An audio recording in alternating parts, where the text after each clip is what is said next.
Welcome to the Mark Divine Show. This podcast is about more than just listening. It's about sparking action and inspiration while transforming yourself, your community, and the world at large. Each episode is designed to help you grow as a leader, break through personal barriers, and make lasting impact. Together, you and your host will explore topics like mental toughness, emotional resilience, purpose, and evolving consciousness, while embracing challenges and facing this fast-changing world. Our guests on the Mark Divine Show are exceptional individuals who offer wisdom from diverse fields, whether it's science, philosophy, leadership, human performance, or psychedelic research. Join us today as we dare to think bigger, live bolder, and unlock the common potential within everyone. Here's your host, Mark Divine. I decided to start a experience design studio after 20 years of being a film director.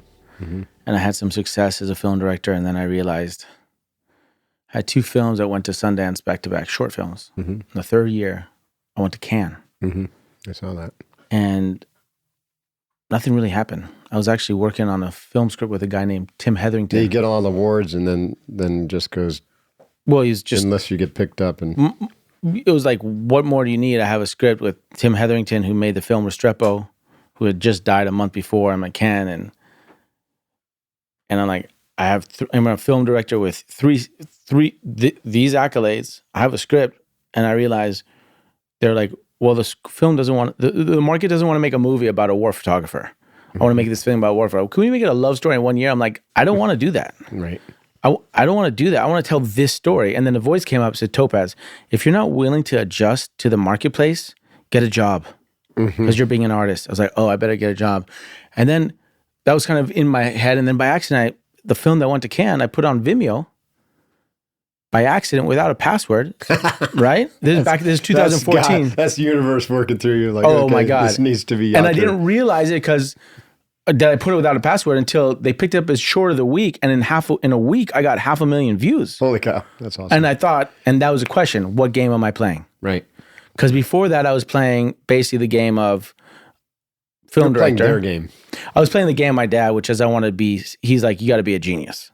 So I was like, I'll be a genius as a film director. And it was like accolades. And that was the game I was playing. And I was kind of good at it, but I wasn't commercially good at it. Right? That's why I didn't have more success in like making, but I was like, what game am I playing? And I was like, well, am I doing cinema, popular culture, meditation? 90 minutes, people there, breathing patterns consistent, they're not moving, they're focused. Okay, that's cool. And I'm trying to prove myself as the director with the scarf and the look, or am I in the game of injecting ideas into the mainstream? I was like, ooh, that's an interesting question. Yeah. I like that. It's like, okay, well, that's an interesting game. Well, then what ideas can I inject in the mainstream? Like, where can I contribute? And at that time, I was 37, single, living in New York. I've been in New York 18 years. You were there 4.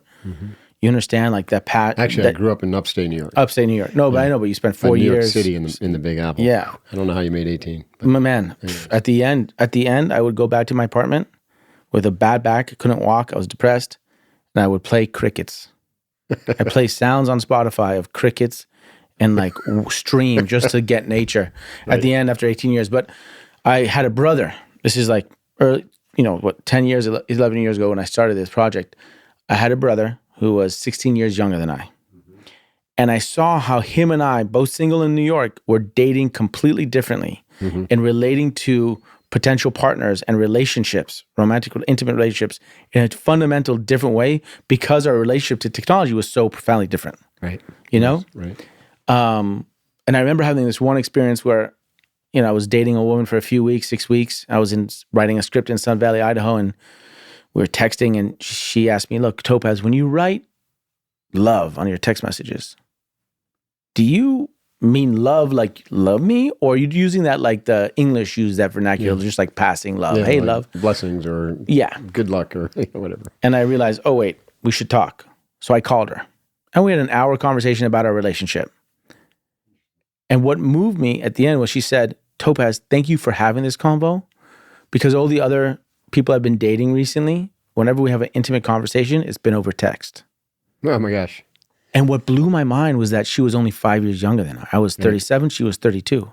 I said, whoa. Because for me, it was like, And we're not this going is roughly 12 years ago. So this is 12 years ago. I mean, it's still 2012, 13. Yeah, that's right when social media and texting were starting. So that's Coming early out. in. This the early game in. I mean, still. I just saw like how, so the question was, injecting ideas in the mainstream, great. Around what subject? Here's the question. How's the emotional experience of being human shifting in lieu of all this technology that's coming out? Mm-hmm. That was the question. Mm-hmm. And I launched this experience design studio called the Skin Deep without knowing what I was going to do. I just had that question in mind. Define what an experience design studio is. Because these days, you're not just a production studio that makes podcasts or movies. It's like you're creating experiences that are multifaceted, multidimensional. Exactly. It could be, it just gives me more permission. Right.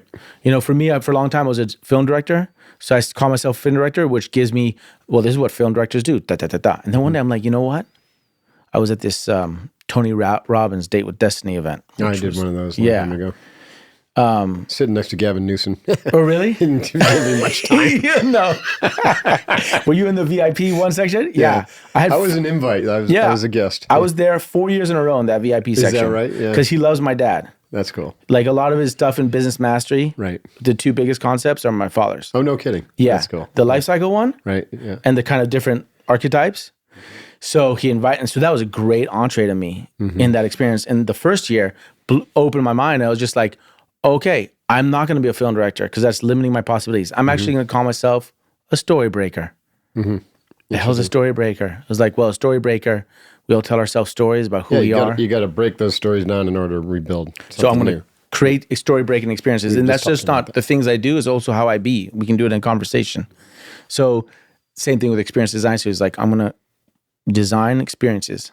That's what our studio is going to do. Around the question is, how's the experience of being human, emotional experience of being human shifting in lieu of all these changes? The first thing we launched was called The and that's kind of our flagship. It won the Emmy. It went viral. Called it an interactive documentary. Yeah. When we launched, we had the videos, but we knew in order to break through kind of the mainstream, we wanted to package it like episodic and people can comment and respond? No. It's basically the interactive experience, which was the one-off, which is what won the Emmy, which I co-created with a gentleman named Nathan Phillips, who literally passed away 3 months ago. Bless him. Yeah, bless him. Genius of a man. It was a website where the offering was interactive completely, where it would create a customized experience to you. So it says, do you know how you experience love in a relationship? Do you want to find out? Yeah. Answer these 4 questions. You answer the 4 questions, goes into our database of all these conversations and customize on video or on video, and customizes a playlist for you right there and then offers you the experience to like play the questions with someone in your life. That was in 2014. That's cool. But we've just continued the format. At that point, we had 30 interviews, like 30 participants. And I've been continuing that since then for now 11 years. Now we're starting our 12th. And we bring 2 people in a room. They face each other like this. I pose questions that I create for them. And they just have a conversation for an hour and a half. We film it, and then we post that every week on YouTube and TikTok and Instagram. But we always show you both faces. Yeah, that's cool. What I love about that, first of all, what a cathartic experience for the participants, I imagine, right? Because most people don't get to spend that intimate time together, and they don't know how to ask the right questions. And so you're providing kind of like that therapist's guide through the process, which is really cool. Yeah. And of course, I've done a lot of that. So I know a lot about that. But also, I love what you're saying is that, most people, of course, we're trained. Our mind is trained. Catherine and I were just having this conversation to look at everything as objective. Everything is outside of you. And to think that you're all these separate beings and, like little ping pong balls, right? And reality is when you spend a lot of time really investigating the true nature of things, you see that that's not true, right? That things are not separate. We are immersed in the context, and everything that we think affects everything, and everything that people we're engaged with are thinking affects everything. And so there's this co-creative or codependent arising process that is not separate from the context or from the everythingness, from the space. And what I saw in that brief 90 seconds, because you had the 2 faces, is like every facial expression, every emotion, every thought was being received and changed the nature of what was happening, and back and forth, and an infinite number of possibilities. And then the space is just pure possibility, but it's being rippled with all the energy. So that's why I love, like one of my spiritual teachers says, like the free will is kind of a joke, because there's an infinite number of things happening to cause things to happen. And so for you to take ownership of it is kind of silly. So now that's the most radical non-dual perspective. Yeah, that's beautiful. So I'm going to drop this and see how that sits there, because I think it sits perfectly, but I'd like to see how it lands with you, is that I say what I've seen from doing this for 11 years now, of watching people in that space, holding the space and offering them well-constructed questions and seeing their convos, is that it's actually not about the answer. No. It's about sitting in the discomfort of the question. Right. And just being in that. I love that. Yeah. Getting Sitting comfortable with the discomfort. You're saying all the infinite possibilities. Like, we can just ask the question and sit in that together, and all those possibilities can be occurring, or can be laying their seeds for later flourishing. Right. I think that's good, because what you're speaking to is the ego, the resistance, right? And the ego wants to be in its lane, wants to go with what's comfortable, and what's comfortable is what they remember. It's the memory. Ego is just memory-based living, right? It's being projected in the future, which corrupts the present, or it's being dwelling in the past, which corrupts the present. And so by sitting in this conversation and like just having committed to it, I'm sure you've had individuals who probably pack up and say, it's not for me. Have you had people who just like, sorry, I can't do this. I thought I would or could. We've only had one pair that says we have to end early, and then I would say, okay, let's land the plane with these questions to heal it. But what happens is some people say, well, we'll talk about it later. Okay. We don't have. They can't get there. Yeah. It's okay, and that's part of what I think is beautiful, is that we are allowing humans to be humans, and then sharing that with a wider audience. And so there's also that third conversation that the audience is having when they watch a convo. Right. Because we say that you don't have, like we create a safe space, and the rules are you have to ask every question, but you don't have to answer anything you don't want. And you also don't have to explain anything to the camera, because it's our convo. When was the time when I hurt you most? That one time. Yeah, I know that sucked. You and I know it. We don't have to explain it for anyone else. But the audience is then projecting themselves into that convo. They're filling in what they think the answers are. And even if we say, we'll talk about it later, or we'll pass, everyone else is projecting what they think. Got this solved in their head. Yeah, the conversations are happening. And I think that's what I mean by, we don't need the answers. We just need to sit in the discomfort of the questions, because we're having the conversations also in our heads. What are some of the types of questions that you ask? So what I've learned from doing it for so long, and then obviously in the process of putting it into the book, is the construction. 12 questions for love. Yeah.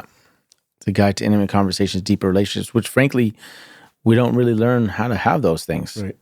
We model them in our families and our friend groups, but we don't learn how to. Not necessarily optimal conversations or modeling, yeah. And basically, fundamentally, what I've learned for me is that it's two things. It's creating the space and having well-constructed questions. It's not right or wrong questions, just like well-constructed questions. And there's a sequence. Well, instead, the quality really would be determined by the quality of the questions you ask. So, it's not easy to ask good questions. Oh, no, we're not trained on that. They don't teach it in school. We don't, and you know why? They teach you to, basically research and, and critical thinking, that memory bank. But also like critical thinking even is like, critical thinking is an application of critical thinking to someone else's question. Right. But what about the profound thing of the question itself? Right. And one thing I'm realizing in this year of not just the book, but now talking about it in all these podcasts, is that the question is the answer. If you can ask the question, then part of you already knows the answer. Well, that's a good one. Do you think that's, what I will say, I don't know if that's true. If you can formulate the question, you already know the answer. It's true. Okay. Just I have to meditate on that one. Yeah. Meditate on that. Because what I do know is that the question shapes the answer. What level is, I know the question shapes the answer. At what level you know the answer, that's the essential answer to that. My feeling is that we spend way too much time focusing on the answer. And we should spend, instead, the 20-80 rule, you're talking about that in the book. And curiosity. Just keep the curiosity cat going. But how do you construct it? Like but how do you construct really good questions? Yeah. And the better the question, the better the answer. And oftentimes we're answering questions that our parents gave us, that society gives us, that our community, instead of actually going, wait, what? It's like just another way of saying why? But how do you construct really good questions? You know? And I think where my head is going with this is the best questions don't actually have an answer, or they have multiple answers. Right. But the question shapes the answer. But and how you, who you are will shape the answer. Who you are shapes the answer, because who you are can, if you pay attention, shapes the question, creates the question. It's a circular logic. But like the question is, if I use this simple example, 2 kids, if I go to my kids and go, you want to go to sleep? The answer is either yes or no. The question gives 2 answers, yes or no. And they're going to say no. So it's not a well-constructed question. No. But if I ask them, you want to sleep on the bed or on the couch? The option of saying no is, the question has shaped that no is not an option. Right. The option is we're going to sleep, but the answers are the couch or the bed, because the question shaped the possibilities. Right. So the question that I saw, like, tell me about the first time you saw me. Yeah. I mean, that's going to be a different answer for everybody. Of course. Obviously. Every time, and not only every time there's they meet. No right answer. There might not even be an answer, because, you know, when I think my immediate thought was like, what if I don't remember? Right. And you might remember something now, and then in 3 months you have the same convo. Right. And you actually, you know what? I have a new memory. Right. Right. But there are ways to have, in the context of a relationship, there's 5 qualities that make a really quality question. Good. We can go into that. And then in the context of asking yourself questions, there's 3 things that, three sections to fill in as a process. Anytime someone comes to me with hey, I want to know if I should get married, or like, should I go into this business, or I'm racking my head on this thing, instead of giving them an answer, I'm like, brainstorm 30 to 50 good questions. Here's how you do it. And then circle the question that you love, that inspires you. Then that'll give you the answer. Because whenever you're racking your head against the wall, it's because you're not asking a quality question. Improve the question, the answer becomes obvious. Are you ready to embrace the impossible with your 4-wheel travel adventures? If so, I'd like to introduce you to the Defender, which is an icon of adventure reimagined for a new generation of explorers. With unstoppable capability, this Land Rover vehicle is engineered to meet challenges head-on, on and off the road. The Defender family, which includes the 90, the 110, and 130 models, exude confidence and are fully equipped for 21st century adventures. Imagine conquering rough terrain with ease thanks to 3D surround cameras and clear sight ground view, letting you anticipate obstacles before they become a problem. And their next generation Pivy Pro infotainment system and intuitive driver displays are customizable to your journey, helping you make more of your adventure. So whether you've got grand ambitions or you're exploring uncharted territory, the Defender's legendary capability and modern design make it the perfect companion, especially for those of you who refuse to stay put where you're at. It's more than just a vehicle. It's a statement of exploration and durability. So if you're ready to start your next adventure and you want a 4-wheel friend that's up for the task, then you've got to explore the full Defender lineup. Go to LandRoverUSA.com. Again, LandRoverusa.com. Check it out there and design your own icon of adventure today. So what are the 5 things and how to construct a good question? In a relationship? Yeah, in a relationship. Yeah, if you want a deeper connection. And the thing is, you say like the quality of your, Esther Perel, thought leader, book says, the quality of your life is connected to measured to the quality of relationships. Well, one way to have quality relationships, quality conversations. Great. How do you have quality conversations? What I'm suggesting, what I've seen, and what I've learned is create the space, ask well-constructed questions. What are the 5 things that make well-constructed questions in the context of a relationship?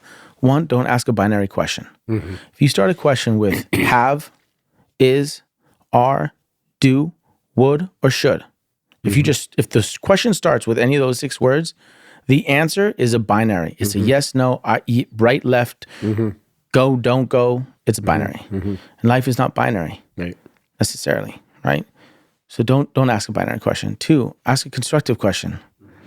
Why do we fight so much? As opposed to a destructive question? Well, why do we fight so much? For me, I see the mind as a very faithful, committed dog that chases any stick you throw. So the question you throw is the stick, right? Right. You're throwing. So if you throw the stick, why do we fight so much? Your mind, the faithful dog, will come back with answers. The sticks, the answers it brings back that it fetches you, how helpful are those? Mm-hmm. We fight so much because ... What do we do with that? Because you want to be right, or you want to, Instead, it goes, what are we learning from our fights? Right.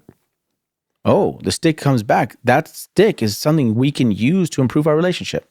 Mm-hmm. So ask questions that fetch answers that give you empowerment, that give you agency, that can actually be constructive. Interesting. Yeah. 3, this is oftentimes people miss all the time. And this is actually our superpower, because there's a lot of, we have decks. I gave you decks. Our decks are much more powerful than many's because they have one quality that many people miss, which is they're connective. And what I mean by that is that they acknowledge... As opposed to like Cards Against Humanity. No, as opposed to like 36 Questions for Love that the New York Times made famous by Arthur Aaron, which is great. But if you look at those 36 questions, I think 4 or 5 are connective. And what I mean by that is that if I ask you, hey, Mark, what do you think about love? All right, you'll talk for half an hour about love. Yeah. And I'm going to lose interest. And but it has nothing to do with this relationship. But if I say, hey, Mark, how do you think we see love differently and the same? Mm-hmm. You're going to answer that differently if I ask it than if Catherine asks it, than if you're a stranger asks it. Right. Because it's a projection of our connection. Of our relationship. It's actually harking to what's unique about this moment, about our relationship. So ask questions that acknowledge the relationship you're in. The moment you're having right now is unique. So don't ask these questions that are like, what do you think about love? What do you like work? I mean, not that's a yes, no answer, but like, what do you love most about work? Okay. What do you think we both love most about work? What do you think I misunderstand about you? What I love about that is, in order for me to even answer the question, I've got to get to know you better. So it's going to lead to me kind of like probing you with some questions, which is going to deepen our connection or understanding. Or maybe it's, you're with Catherine, who you knew for obviously, but then it's still harking to your relationship to her. Right. And you're projecting what you know of her, and she goes, oh, that's it. And the listener who asked the question is actually more interested in the answer. Why? Because it's a reflection of them too. So the question is actually not just about your own solo world, it's about our world. About us, yeah. So make the question connective, right? Which means it makes it unique to the conversation you're having right now, to the person you're speaking to. And the very simple litmus test is, okay, if I ask this question, will it be a different answer depending on who's asking it, right? Yeah. Just on that note, like I think that's so profound because all language can either continue separation or dissolve the barrier, right? And so that is in itself a practice, right? To be thoughtful, right? Back to the Amish is what I'm about to say, right? Is it factually true? Is it accurate? Is it helpful? Is it kind? Is it going to connect or separate? Is that what the Amish ask themselves? Well, they don't do the last part. I'm just saying that all of those attributes, they do that. There's a practice. They're not the only ones. But it's classic. And 12-step traditions have similar language about, just pause, breathe, and think about how your words are going to land, because your words can either drive a wedge further or dissolve that barrier and create that opening. And I think our language is biased toward separation because it's built on Judeo-Christian values, staunch individualism, fighting to get what is yours and right in this world. And so our language tends to have that violence. That's why Marshall Goldsmith's work was so powerful, nonviolent communication. Was it Goldsmith or? No, that's Marshall Rosenthal. Yeah, Marshall Rosenthal. I mean, I find that interesting because in America, it's a lot. It's like, you killed it. Which is like, you killed it, but that's such a violent word. Such a violent word. Yeah, you killed it. Good or like, job, strike that. You nailed it. Strike another one. Or like, you crushed it, So in my, and then I tell my team, like, okay, we got to come up with a better, we lit it on fire. It's like, that's also kind of, it's like, we inspired it. But you're like, we're trying to find the word where it's like, awesome. Right? Like awesome, yeah. But I think, I agree with you, the language. Right. Hoo-yah, we hoo-yah'd. I mean, that helps. So I agree with you. I think the language, so the fourth one would be offering questions as a gift instead of, and that really is about not having an agenda. Well, instead of an expectation or a demand. Right. And for me, that's where like curiosity comes in, because people say, well, I'm asking a question. I'm saying offer a question that's as a gift, which is an offering, which means it doesn't have an agenda. I'm not asking you a question to get the answer I want. It's in contrast to like how I grew up, where all questions posed to me from my family, mom, primarily a mom, were to get something. It was to fulfill her need. And you know that. And I knew it. I felt that. And so I felt like, and to this day, I have a adverse reaction to her playing 1,000 questions with me. Yeah. Well, my mom. Bless you, Mom. I love you. Yeah. No, I love my mom too. She's a therapist. Every time she asks me a question, I feel she's analyzing me. Right. I'm in therapy. So I don't want to answer it. Or it makes me think of lawyers who they're saying is, don't ask a question you don't know the answer to.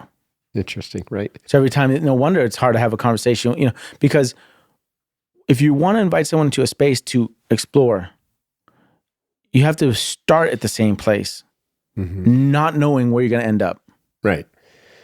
Yeah. Curiosity is to lean into the unknown and not have to have your ego already know the answer or to frame it up. Yeah. Like you jump and then you have fun. And if you feel like you have an intention where you want to end up, the way to tap in your curiosity, and you can articulate that, like, listen, I'm inclined that I want to get to here, but I want to have the space around it because I don't know if that's where we're going to end up. Yeah. This is so hard for people, but it's such a great practice, because again, putting yourself in that space where you just don't know, and the question, it's very uncomfortable, like you said before. So you just have to sit with that. You have to sit, because the ego wants to know the answer. It wants to seize on it. It's like feels pressure. And yet you got to just sit in the discomfort. Be okay in that discomfort and be okay not having, and then what happens? So eventually something wells up and words start coming out of your mouth and you're like, and you have to be okay with, we don't have to get to the answer. Also not right now. And there's you don't have to worry about what you're saying either, because what you're saying is coming from a truer place. I mean, and so if you can have these quality conversations, you can have a quality relationship. That's right. You have that. You have to amplify your life. Just being able to communicate at that level for most people is rare. Because we don't create the spaces and we don't ask well-constructed questions. Right.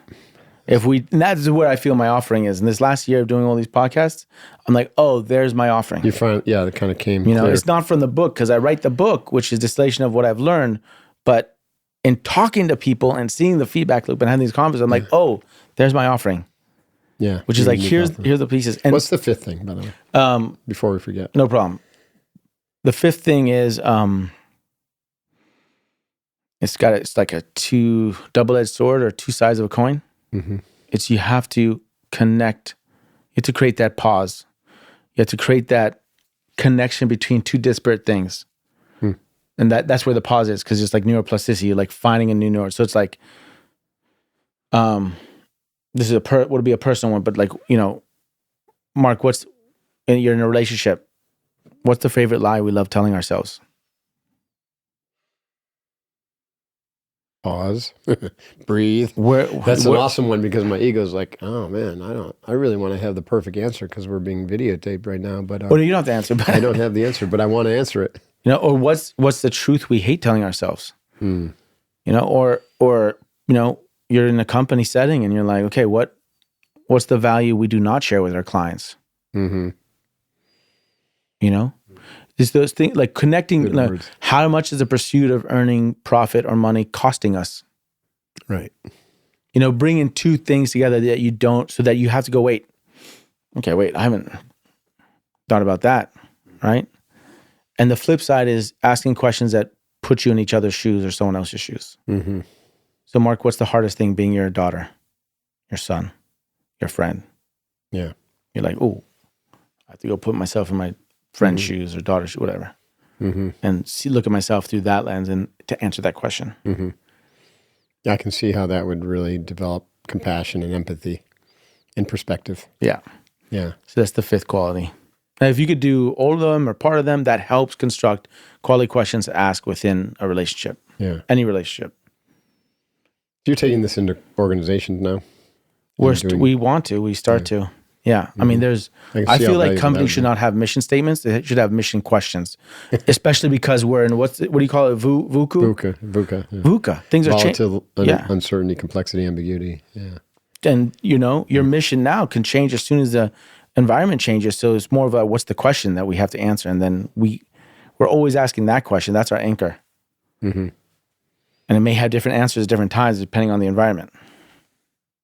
Mm-hmm. If Xerox asked that question, they would still be around. Mm-hmm. Instead of photos, like, if their question was not, we make photocopies as a statement, it was, how do we create better communication between people? They'd be making computers now. Right? Ask a question, don't have a statement. The change is happening so fast in the VUCA environment that statements are outdated by the time you finish the period. Yeah. You can put an exclamation point on it. I think you're right.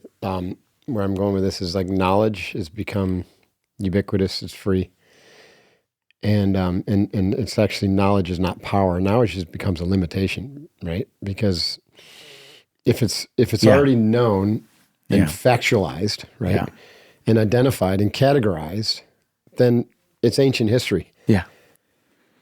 And knowledge is different than knowing. And so the key for leaders, that's kind of what I teach, is forget about knowledge, right? Knowledge comes and goes. And you don't want to develop your brain to be one of those people who just stores, like the academic, right? Just stores all this stuff and regurgitates it. Yeah. Thinking that's knowledge, or that knowledge makes them so much special, right? So what we want to do is like clear your mind of all that stuff. Like, the Zen saying, empty your cup. Just keep emptying the cup of all that stuff. It'll be there for you. Yeah. Even if I don't remember, I deliberately tried not to, like, when I got my doctorate and I just finished, to like remember all the different sources and articles and all. I had to know it for my dissertation, but I don't try to store it because that's a waste of energy now. Mm-hmm. Constantly clean and is that because of AI and everything available now? I can tap on my phone or talk to my phone to Perplexity, and it'll give me way more context than what I could have possibly remembered. Right. So it's a waste of time to train your mind that way anymore. Right. Mm-hmm. So what we want to do is actually the opposite. We want to train our minds to be like just blank slates, just tapping into the field of potential, the matrix or whatever you want to call it. And so then what you're saying is so important, because what you want to do then is to seed the field of potential with a really, really good question, something really interesting, and then just see what happens, just allow. And so this is what the yogis call direct perception. You will perceive something without knowing that you know it. Yeah. And you've never what do they call that field? Direct perception. It's just... and it can also be transrational, right? So if you're that... What is transrational? Meaning it actually not coming from you. Yeah. You mean it's like a download? It's a download. Yeah. Or an upload. Uh-huh. Or even some support, maybe from, a subtler dimension that we can't perceive. Non-physical. Now, because human beings exist on like 0.05% of the electromagnetic spectrum. Dude, I'm with you. You know what I mean? So we think that this is it. No, it ain't. Well, right? I mean, I love your thought about the work who were you talking to? Was it Marcus Owens? Was that? Oh yeah, the men's group guy. Yeah, Owens, Marcus Owens. Yeah, he was cool. You talk I think in that podcast, you talk about your work about. Oh no. The guy from Google with the something name. Yeah. Frederick Fritz. First, who you can't pronounce. Fritz is awesome. Like the most, but the last name you can't pronounce awesome. That. Frederick Fritz. You talk about the memory from the future. Right. Oh, yeah. The memory from the future. Envision a memory that becomes a memory, and then you live into that memory. Right. I love that exercise. Yeah, and you asked him a question there, which was, have you ever talked to your future self? Which I don't think look, I have. Yeah. And you have. I have, yeah. And not only have I talked, like, I've been in a certain point through somatic exercise. Super high level of somatic exercise, 10, 12 minutes of this deep breathing that I found a zone where it wasn't just the future self. It was a meeting of 5 versions of Topaz having a conversation. That's awesome. Right? I love it. And I realized, I've been here before, but I forgot that I've been here before, and I leave messages here before. Right. Right? And I just echo that, and I love the idea that it's was it Johnny Pilgrim from Slaughterhouse-Five? Have you read that book? Ooh, that book's amazing. He gets kidnapped. It's about Slaughterhouse-Five, the bombing of Dresden, but it's also about getting kidnapped and aliens. And he talks about time. He talks about how there is no time. Remember that name? I'm going to read it. But it's mind blowing. Tim Hetherington, my friend, he put me on that book. Well, it's all construct. Time is a construct, just like space. So he says in the book, it's great. Time is like looking at the mountains. Like imagine the Rocky Mountains. Yeah. It's all existing at the same time. Right. You know, if you're walking on the ridge, you think you're going on this linear experience, but actually it's pop. Right. It's all there. It's all there. And so we just stretch it out. We stretch it out, and we have to. I think in order for us to survive and feel a level of safety and comfort, you have to forget a lot. And I think, well, I went into a psychedelic journey once, and as soon as I kind of like landed or entered, right, and everything started to shift, right. Yeah, I heard like as loud as you can imagine. Remember who you are. And so the whole journey was me remembering who I am, who I really am. And did you find it? I saw, and I assume it's not just this lifetime. I experienced things that were probably, you would say, karmic energy. So there's that part of who I am. Yeah. But then I also had a direct experience of that non-dual, nature of non-personal awareness. And I was like, okay, that's who I really am too. And so the answer I got from that very, very good question, by the way, remember who you are, was that I am a multidimensional character. And it really just depends upon which level you want to perceive from. Because at the level of source, we are all source. But at the level of a metaphysical, multidimensional being, we're that. Right? And we design this life. And so at the level of non-duality, physical reality, we are the constructed reality of what we call ourselves Mark or Topaz. Yeah. That feels very real, but it's not as real in the, when you look at it in the context of the metaphysical, it looks like a dream. And when you die, it's like shedding, taking off an old coat, and then you go up and you design your next life, and you put on a new coat, which is the new body. But from the ultimate level, we're all just source, and all of this is just God playing out, this incredible dance of life. That's why when I hear reincarnation, yes, and. Yes, and, yeah. Yes, it's and. not the same. Topaz doesn't get reincarnated. No, exactly. And that's why we say, so that's why when they say, oh, I was in a past life this, I was in a past life, I was a Native American, doing this. That's one of mine. And I realized, hold on a sec, in a past life, because energy, it's not like one-for-one exchange. No. You and I could have shared a past life in energetic exchange. You know what I'm saying? Mm-hmm. Like our energy dissipates and goes off, and we have these experiences. The spiritual practice of yoga, not practice, but tradition of yoga, agrees with that, but it also says that it's like Maharaj describes it as like a packet of memories. So it's like a cloud. So out in the world, right? Let's call space like source. Yeah. But it has a bunch of little clouds of energy. And they stick together. And they come together. Sometimes they fuse. Like that's where like soul clusters would come from. Okay. But your cloud of energy is what is full of desires and energetic kind of needs, and we call that karma. And so that's why enlightenment, dissolves that, because that's all ego-based stuff, and it dissolves it. And so through lifetimes, eventually, enlightenment says, "Okay, that's all gone. You burned off all karma, and you have no need to to re-embody." Right. Same as saying reincarnate is to re-embody. But that could take some souls, some clouds of knowingness, thousands, hundreds, thousands, a million lifetimes. I don't know. Let me ask you this. And by the way, I'm telling you more than I really know. It's just stuff that I have had insights from. Yeah. There's no book that's going to tell you that. But tell me, between knowing and knowledge. When you were in active duty, or when you did reserve duty for 11 years, did you have what was the SEAL community that you were serving with, and your team members? Were they also open for these, or were you an anomaly in that community? I was definitely an anomaly. Yeah. I don't know anyone else who was a meditator, or I came in at 25, and I had that experience that you read about in The Way of the Seal, where I had Nakamura. I had my Seido karate studio on 23rd Street, and unbeknownst to me, I was being trained by a Zen master, right? Yeah. He's my teacher. Even though I only spent 4 years with him, he's still with me. Yeah. And so I went into the SEALs, and also the way I was raised, and I was being shaped. That was destiny. I was being shaped for that. Yeah. I would say, I was on active duty from 89 until 2011.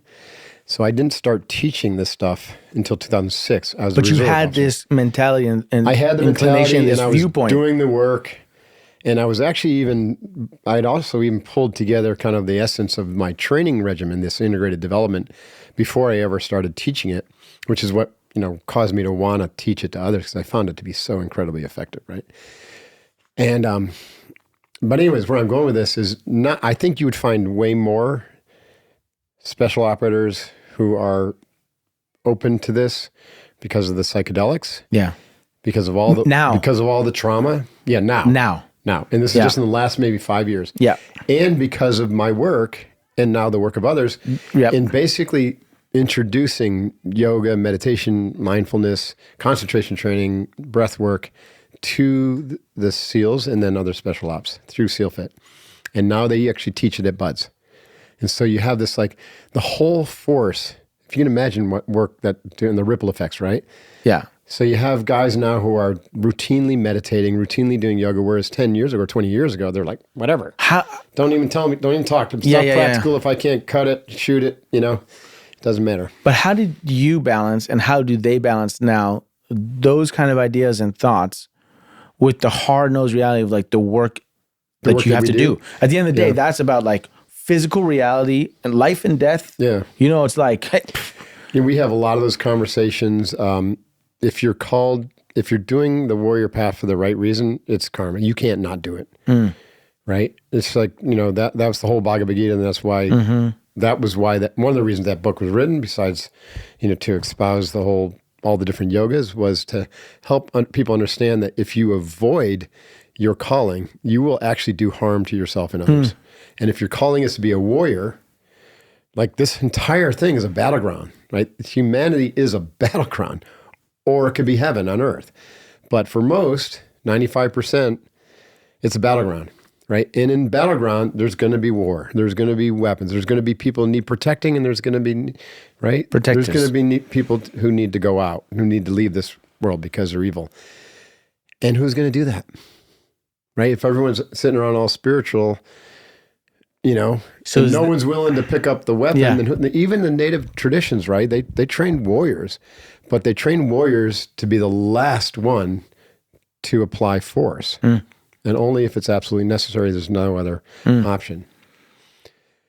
So that's how I rectify it. I said, okay, this is my calling, or else I wouldn't be here.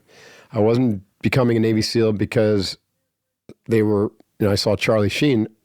There was no movies or anything about it when I was... Wait, you saw Charlie in Apocalypse Now? A movie called Navy SEALs. It was the first movie about the SEALs. Oh, with Demi Moore in that? Was that with Demi Moore? I think so. That was the first movie about... No, Demi Moore did G.I. Jane. Okay. Yeah. Right. With really... But my point was we didn't have movies or very... when I joined, you had no it was reference. Because I wanted to be a warrior. I knew that was my path. And I also was okay that if I had to kill an enemy combatant, then so be it, because that's my path. That's my calling. And 95% of the SEALs that I work with and other special operators, they get that. Like, that's what they're supposed to do.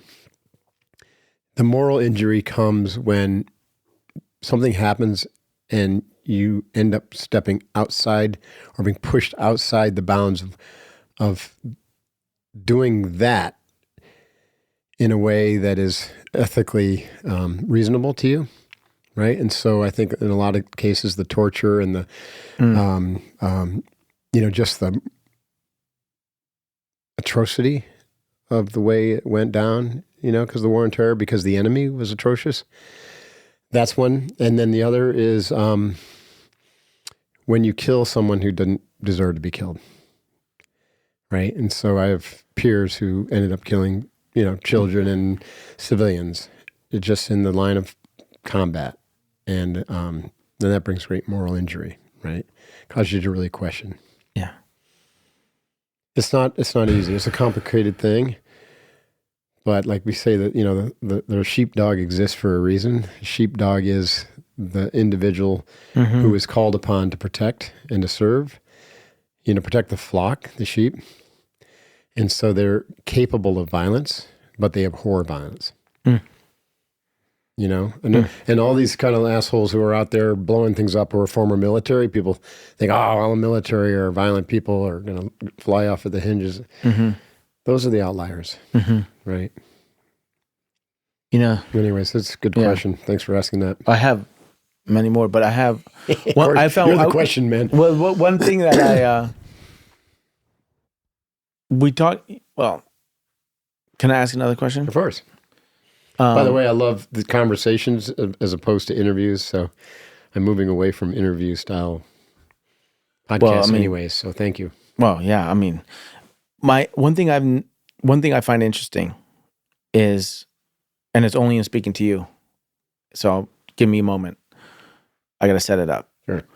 I talk about life, relationships, conversations, what does that, well-constructed questions in the space. And when I talk about the space, I say first thing when we talk about the space is we need to make a distinction and not confound safety with comfort. Because sometimes, you need safety. If I want to have a deep conversation with you, we're going to explore, we need safety. Yeah, so comfort may not be part of that at all. But actually, it's not comfort. And sometimes people say, well, I'm uncomfortable, therefore I'm not safe. That's not necessarily true. They're two different things. If I jump off if I do bungee jumping, in theory, I should be safe because these guys have been doing it for years. They've tested the rope. They know what they're doing. I'm going to be uncomfortable, but I should be safe. And then I come out and I feel that much more alive. I got the adrenaline running. I had this incredible view. I felt like a bird for a moment, right? Safe, uncomfortable. Same thing in a conversation. It seems to me like Navy SEALs are trained for the exact opposite, to be comfortable in absolute unsafe conditions. That's true. And then what I find interesting... when you were talking, I was thinking more about psychological safety. Right. But you're right. Any type of situation that is remotely unsafe is going to be uncomfortable. And so we can relate this to fear. And so it's going to bring up emotions or energy of like extreme discomfort that's going to be interpreted as fear. And so SEALs recognize that and say, okay, everything that we are called upon to do is going to be dangerous and it's going to be uncomfortable. So we deal with the danger part by training our asses off tactically, skill development, and crawl, walk, run, and get better and better and better so that what would kill the average person to us becomes routine. Yeah. And then we deal with the discomfort by staring down our fear and saying, you know what, I'm just going to do the 10% solution and I'm going to prove that I can do it. Great. And then I'm going to do the 15%. I'm just going to keep on edging closer and closer and closer. And through that repetition, right, you develop the mental model, or I would say you kind of like dissolve the old mental model that said, that's scary shit, right? Jumping out of an airplane at 40,000 feet at night into the ocean scares the shit out of me. But you just start jumping, right? Crawl, walk, run. Pretty soon you're jumping at 10,000 feet. Then you're doing equipment during the day. And then suddenly you're on your first night jump at 40,000 feet. And you're like, man, this is cool. But by then you've got a few hundred jumps under your belt. Right. Right? This can be applied to everybody and everything, right? So you look at your life, like ask yourself, talk about good questions. What scares the shit out of me? Right. Or conversely, what makes me really uncomfortable?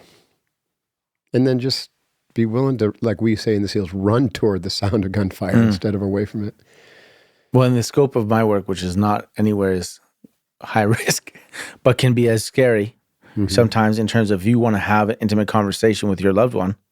That's scary. Is practice. You get good at what you practice. Right. And oftentimes you'll have a partnership where one partner wants to talk.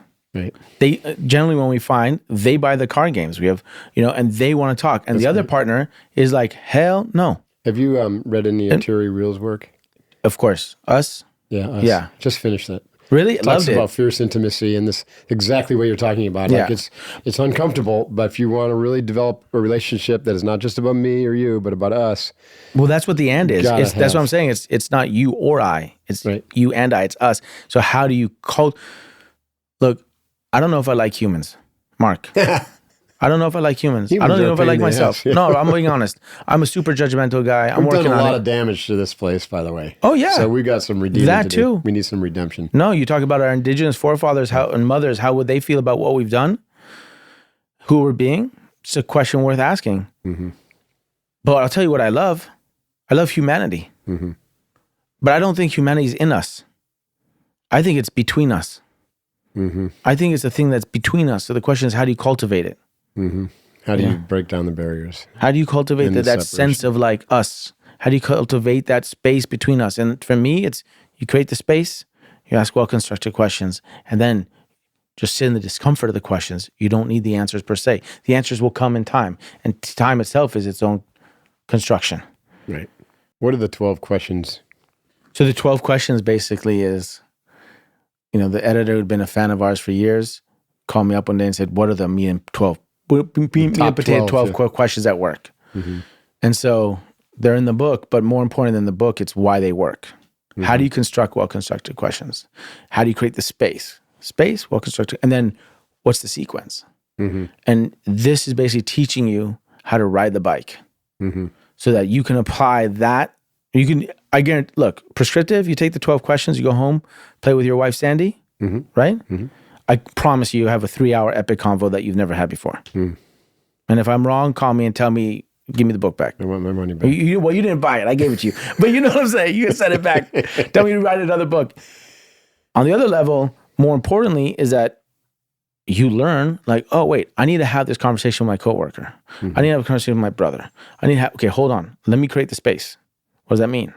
How do I do that? Got to ask. I'm not talking about foo-foo lighting candles and doing sage, which could be helpful or not, but I'm not saying that. I'm saying, how do you create the space? And we could double click on that. And then what are the well-constructed questions to ask? Mm-hmm. And then if you're actually, because look, even in the asking of the question, that's where all the power is at. Mm-hmm. I mean, if you and your wife have a fight, or you and I have a disagreement, we're work partners right now, right? Hey, I want to, why do we do this? By the fact that I'm asking the question, I have more power. Because I'm saying this is what we're focused. This is the answer we're both going to seek now. Why are we seeking that one? Mm-hmm. And are you aware of that the question you're asking is already shaping the answer? Mm-hmm. I did a podcast yesterday and he was throwing questions at me. He's like, how would you improve this question? One of them is, why is everyone else so much better than me? Mm-hmm. If you get that question, how do you work with that? How do you work? The faithful dog is going to bring you tons of answers. But what? How do you work with that? Such low self-esteem would be the so when you're in conflict with someone where you feel pain, therefore you rush. One of you is going to throw out a question. Is it a well-constructed question? And two, is there a sense of equanimity because whoever's asking the question has the power because saying that's what we're talking about. Mm-hmm. I see. Right. So what happens with a book, for instance, you say, here, I have a game. It's not my question, it's a question. A question. And that's why the card game boxes I send you, we have 15 different editions. Mm-hmm. Best friends, we have friends, whatever. Lovers. Relationships, yeah. It's like, you have a fight, you're like, you know what? Let's play. Oh, here's the question. Immediately get back to vulnerability and intimacy. And the question's constructed in a way that A, supports the safe space, albeit uncomfortable space we're in. Mm-hmm. Do you have a favorite question for a significant other and a favorite question for a coworker that have just really proven time and time again to get to that fierce intimacy? Well, so in the structure of 12 questions for love, there's a structure. There's a 5-act structure. Mm-hmm. So I apply this 12 questions whenever, like for instance, this weekend upcoming, I have 3 days where participants come into a room, they sit off of each other, they fill out a questionnaire. I've read it, or I've trained my team to read it, and then we create questions for them, and we put it in a structure. Mm-hmm.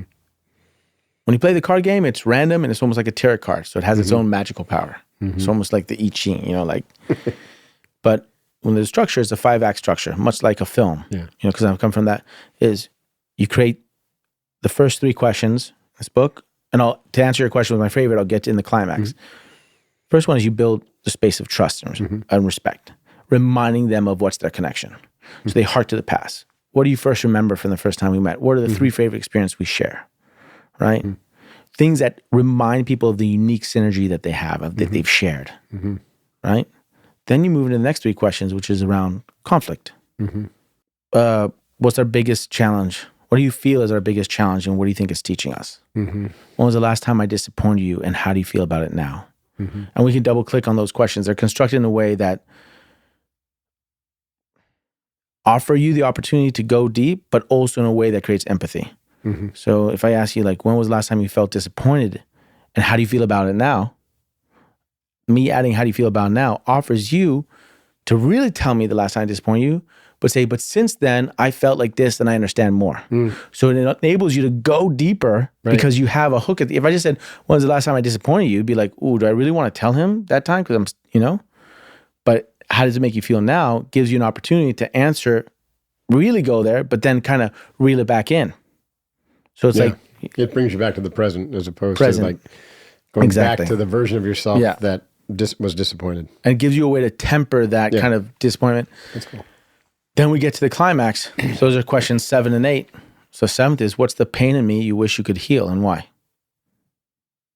What's the pain in me you wish you could heal, and why? That's powerful. Wow. Look, folks, I'm 61 years old, but I put in physical workouts and a daily routine that would break a lot of guys half my age. And I plan to do that going strong for decades to come because, why not? Well, if you want a lifestyle that defies your age, a great place to start is by adding Qualia Senolytic to your routine. Qualia Senolytic does something that science didn't know was possible until 2015. You see, as we get older, our bodies accumulate something called senescent cells, also named zombie cells, because they're old cells that no longer do their job, but they hang around, wasting energy and nutrition. And the more we age, the more we accumulate these senescent zombie cells. So many aging challenges are related to this. Your workout recovery, reduced energy, joint pain and discomfort, and simply feeling old. But in 2015, Scripps and Mayo Clinics discovered there's natural plant-derived ingredients that can help your bodies eliminate those senescent cells. That's where Qualia Senolytic comes in, combining 9 of those game-changing ingredients into a single supplement.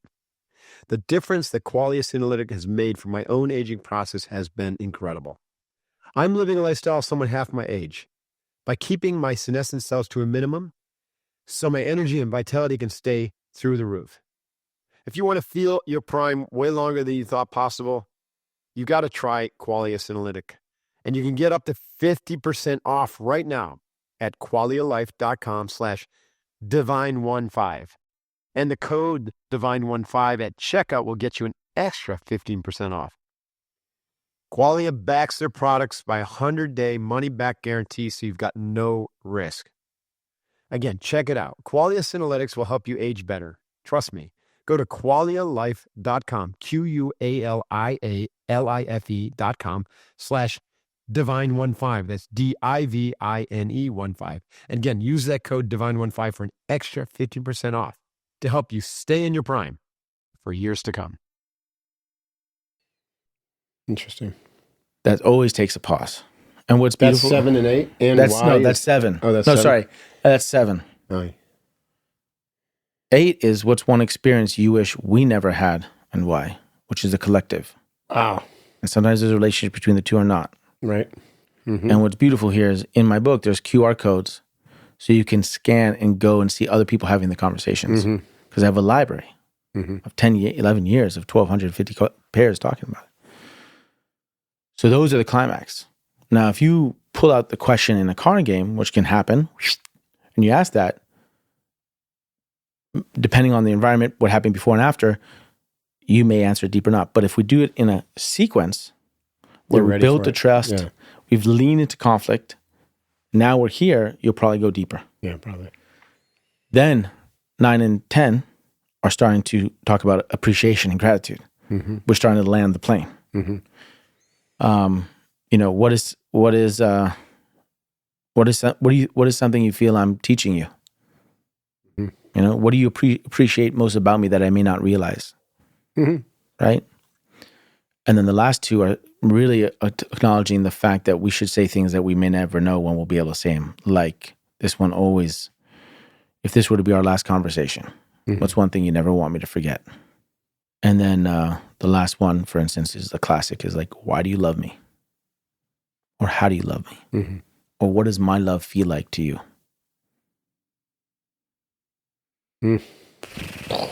Yeah, I see that.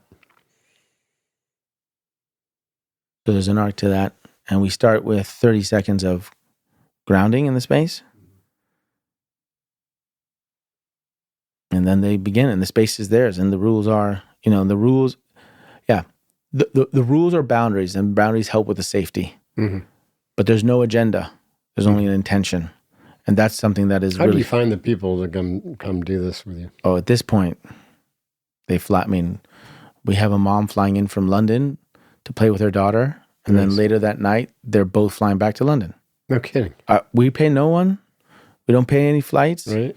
We have people who, at this point, it's just, it's always been an honor, but at this point, it's incredible because now because we've been doing it for 12 years, now I have people who are informed of their current relationship because of what they saw 8 years ago.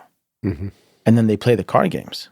And so their level of conversation is that much more elevated and what I call emotionally articulate because they're more versed at it. And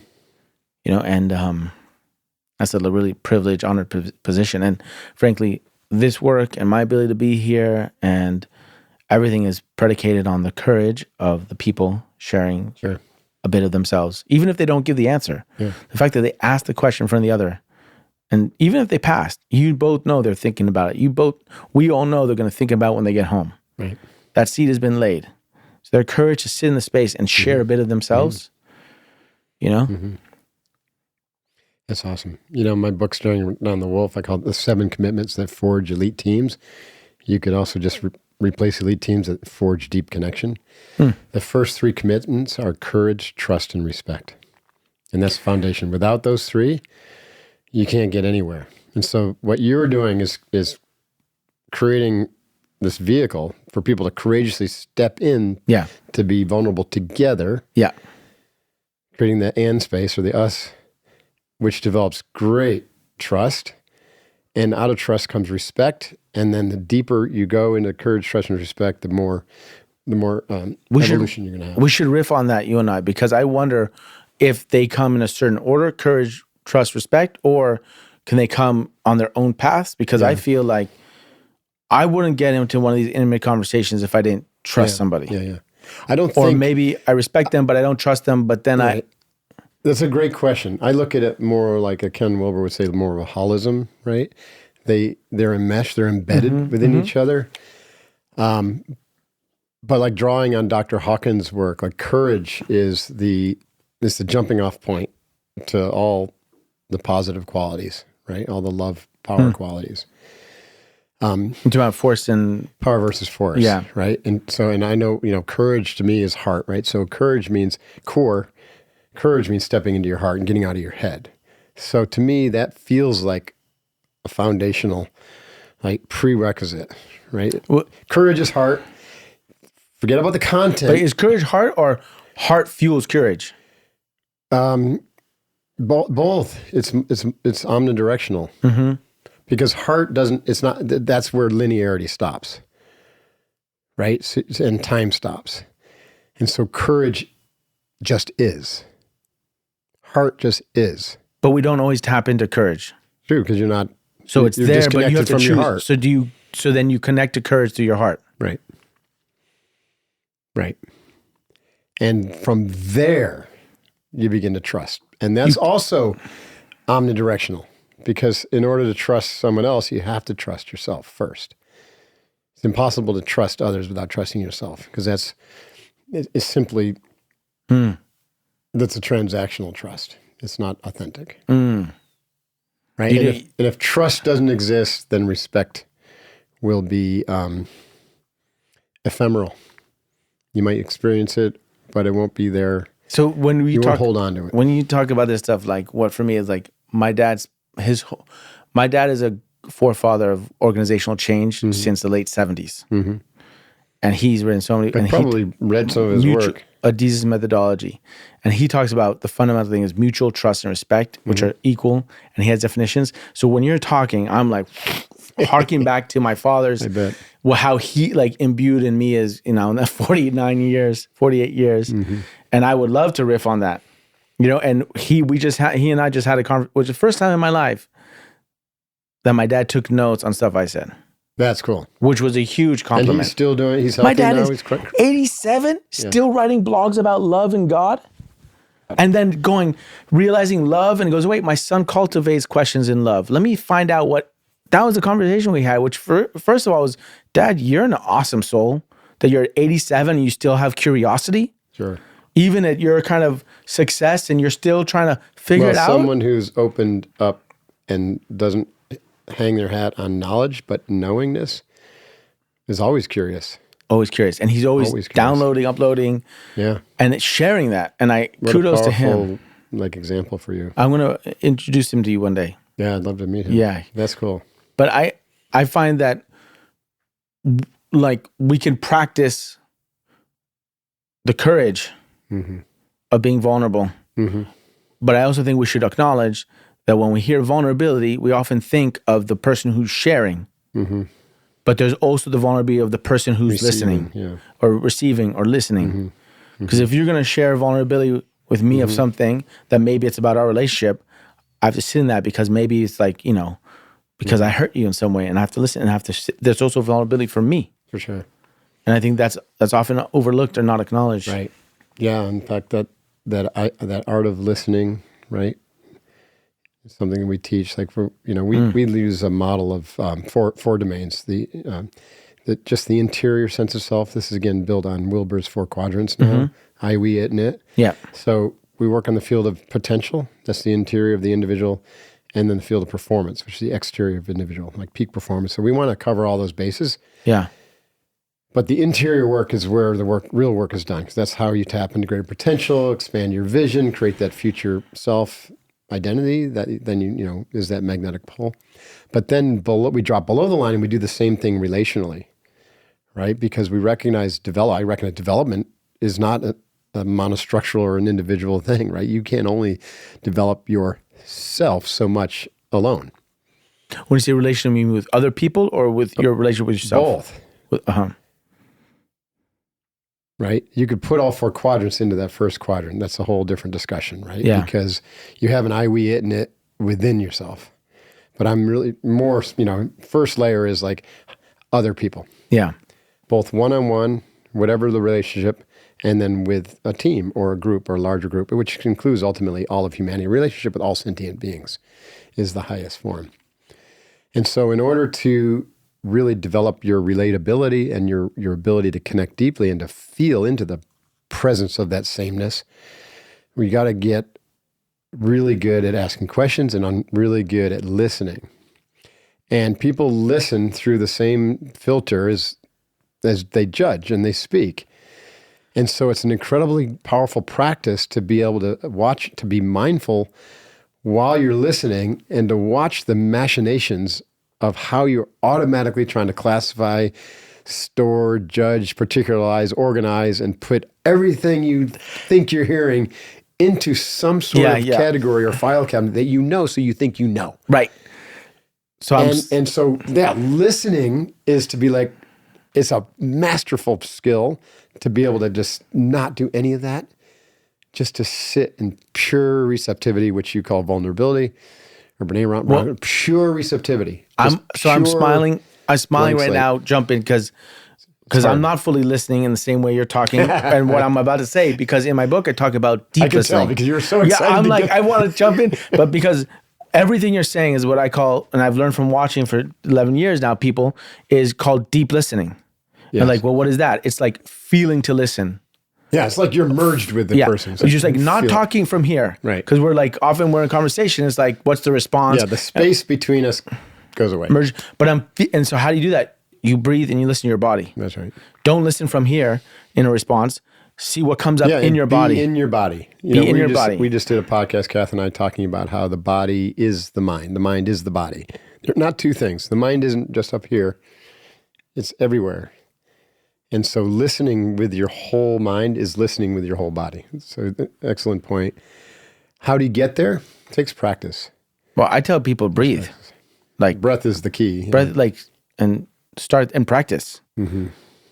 And I didn't realize it until I sat and watched all these couples. And there was a couple that came in and they had an incredible conversation.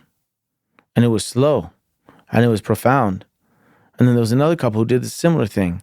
And then another pair, and they're just like, what's the common trait here? And I noticed that they're really listening with their bodies and they're breathing, the breath, and they're discovering what the response is from the body, not from the head. Right. I noticed that, and looking at like a lot of the responses were to the body language and body perception and feeling. And so there was all this kind of like dance that was preceded and went also during whatever words are being spoken. Yeah. And that's that communication. It's multifaceted. Most of communication is nonverbal, as you know. Fascinating. Where do you go from here? Like, just keep doing this until you have like 24 years of... I don't know. Of the conversation. I mean, right now, I have two questions I ask myself in this phase of life. One is, how do I prepare, what experiences environments do I immerse my children in to prepare them for a world that I have no idea what it would be like? This is why you moved to Uruguay. And like, what are the experiences I'm going to offer them or immerse them in? So, and the other one is, I do believe that the and format is an incredibly powerful format for deep listening, for humanity, for empathy, even though that's an overused word, but important one. And so how do I apply that to different life experiences? Right? Do you train people in it yet? Like, I see a certified coach program. I have, and I haven't figured out that model. And frankly, scaling is such a big word, but I don't know for me, it's about scaling. It's about depth. So this year, for instance, for me is, because our business now is at a place now where it's operational and have an incredible team. So now there's space for me. So emptying the cup is what I'm doing this year to see what fills in. So I'm doing a 10-day silent retreat. Nice. To doing that, I've started this podcast, which is called Getting on This Gun, which is about basically the fundamental question is just, what do you believe life has designed you for? And what have you seen and experienced that shaped you for it, that makes you think that? And how are you developing that gift, and how are you sharing it? Right. That's so I'm awesome. Doing that, and then so how do I apply the and to more? Can I go to different communities and have different? Can I have Palestinian and Israeli moms talking about to each other, doing the and about the loss of their children? Can I apply that? Can I talk about the fires? Someone losing their home on fire with their son, with their daughter, with their wife, because that'll resonate with everyone else who's had a natural disaster. How can I apply? Can I get indigenous grandparents to speak to their sons about their culture and change over time? And how can I apply these conversations to the human experience right now? To create a library of what, that's the second question I have. Yeah. So you just ask those and just sit in curiosity. See what comes up. See what comes up. See what comes up. Love it. Yeah, you're awesome. I'm so glad you came down here. I appreciate it very much. Yeah. It's huge. Thanks for having me. Yeah, no, it's been an honor. Sit down with my wife for this book. That's going to be a good one. Yeah. And I got you the family edition too. And I got you the healing one, maybe in your working, for all the work that you do, all the work that you do, and maybe that could be helpful. Or who knows, maybe something comes up and we can do something together. I don't know. Yeah, I'd be very open to that. How do people reach out to you? Do people connect? I direct everyone to the skindeep.com or the Skin Deep on social tags. I have my personal web, but it's about my team and I, it's the Skin Deep. Like, you want to reach me and my team, the Skin Deep. And we're always looking for what communities can we bring this conversation to? How can we, can we bring this to war vets who are suffering PTSD, to talk to their loved ones, to bring that to the foreground? Like what skindeep.com, social media tags, we're all over the place. Here we go. Topaz, thanks so much, my friend. Thank you. It. Thanks. Booyah. Yeah. Thank you for joining us on the Mark Divine Show. We hope this podcast has enriched your life as well as encouraged you to think from new perspectives and make actionable change. You can find all the resources from this episode on the website markdivine.com, along with the video version on the YouTube channel. Just search Mark Divine. You can also connect with Mark Divine directly on Twitter X, Instagram, Facebook, or you can also reach out if you want to share ideas, bring up topics you'd like to hear Mark discuss, or any guest suggestions via his LinkedIn page, Mark Divine. A big thanks to our amazing team at Jet Studios, bringing this podcast to you every week. If you haven't done so already, subscribe to the Divine Inspiration newsletter. You can go to markdivine.com and subscribe there. Check out Mark's new performance-focused supplements at sealfitsupplements.com. If you are a new or regular listener to the Mark Divine Show, we would be so grateful if you could rate and review the show. It helps with visibility, and it also gets us out there to more people that are wanting to be positive change agents in this world. Remember, you have the power to create change you want to see. So let's all strive for a better world as trailblazers and warriors of positive change. Stay inspired, stay curious, and be uncommon. Thank you.